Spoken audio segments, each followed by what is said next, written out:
Rejection after a breakup. Breakup on its own is a hard enough experience. So don't make it even more painful to experience by adding this to the pain that you feel. And if that's how you feel, please know that it's okay to feel that way. Don't judge yourself. Don't make you feel bad about yourself for feeling the way you feel. Don't feel ashamed of your emotions. Give yourself some grace to be kind to herself the way you'd be kind to your best friend if she was the one going through this experience. Rejection is something that we experience in almost all areas of our lives. When we apply to a job, it is something that we experience often. It is part of life in almost all areas. But in a romantic relationship, I think that it hurts the most because this is the area that we want the most and yet we fear the most. It is an area that brings the most of our insecurities, the most of our past traumas. It makes us feel not lovable, not good enough, because one of the deepest needs that we all have in this life is to be loved, is to be accepted, is to feel that we are enough for someone to want to be with us.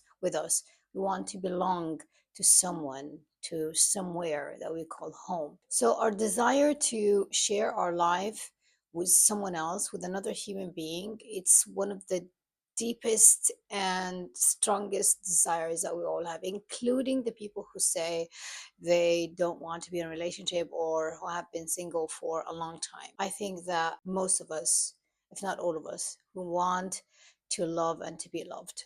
And that's why it feels bad and we feel rejected when someone breaks up with us, or even if we happen to be the ones who broke up. I think it's useful to remember three things if this is how you're feeling right now. Number one is that if this relationship ended, it doesn't mean that you are a bad person. It did not end because you're not lovable, because you're not enough. It ended for one of the so many other reasons relationships end every day.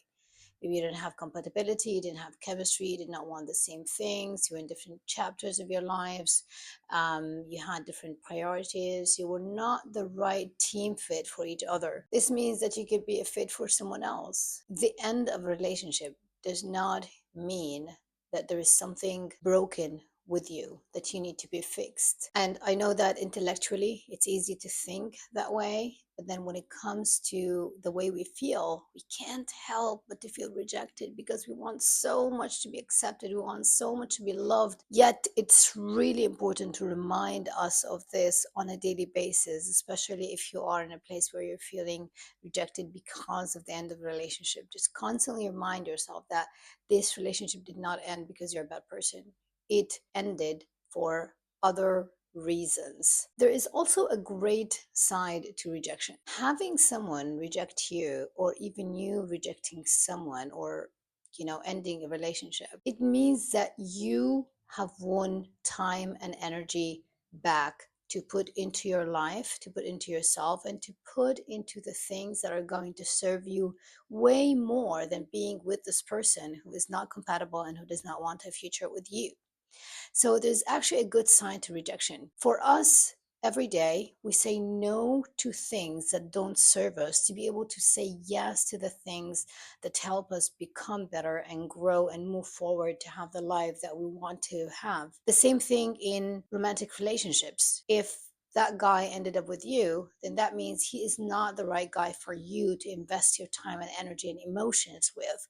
And that should be good news because it means that you are not going to waste the most precious thing that you have in this life, which is your time, with the wrong person, with someone who does not want to have a future with you. So if I'm going to be rejected, I want to be rejected as soon as possible, just like I want to fail in anything that I try in as soon as possible, because being rejected means, okay, well, thank you very much. I'm not for you. You are not for me. Okay, so I let go and I go to invest, to put all these great resources, amazing resources that I have in the right place. If, on the other hand, you are someone who has come to an end of a relationship after spending months or even years in a relationship, I want you to know that there is no waste. Nothing has been wasted. All of the time that you spent with this person, there are lessons to learn. There are things that you can get, skills that have been developed, perceptions, new awareness that you have developed about yourself because of the time that you spent together and because of the experience of being with this person. So there is no waste.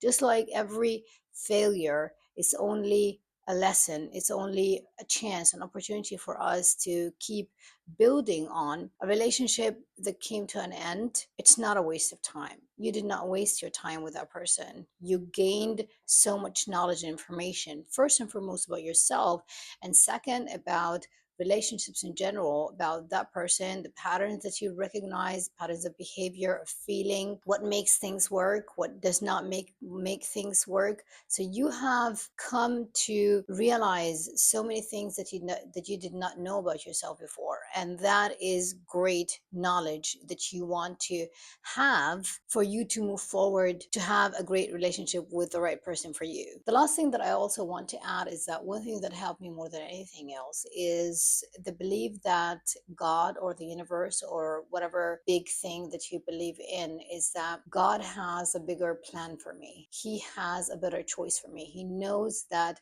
if I continue to be with this person, I'm not going to be happy. I'm not going to be fulfilled. This is not the right person to be with. This is not the right relationship to build. It's unhealthy. And when I have gained enough distance, after a bit of time, it could be weeks, sometimes months, I start to see things for what they really were. I start to see the reality that I could not see because I was emotionally attached to that person. When this happens, I realize, oh, of course that relationship did not work, right? Of course it was not going to lead to anything productive in the future because look at all of these signs that I missed because I wanted it so much, because I was so attached and I really wanted him to like me. I really wanted it to make it work because I'm someone who puts in the work and invests the time, because I'm dedicated, I am committed to make this work. I take on the responsibility of the entire relationship on my shoulders. When I look back, I realize, well, it was clear that this was not going anywhere. But I tried to push things because I got attached. I got invested so fast that I was unable to see what was very, very clear. Because of my emotional attachment, I could not see it back then. So please remind yourself that if that relationship did not work, it's for your best. The universe, God, has your best intention in heart. In a few weeks, in a few months, you're going to feel different. You're going to think differently, and you're going to thank the universe that He removed this person from your life so that you get to take back your attention, your time, and energy to put it where it belongs, in yourself, and then to be able to be ready so that when the right person shows up, you're able to recognize him, and you have what it takes to make that relationship work. Let me know in the comments if you have any topics that you would like me to create a video about, especially when it comes to getting over a breakup for anxiously attached women. I'll see you in our next video. Bye.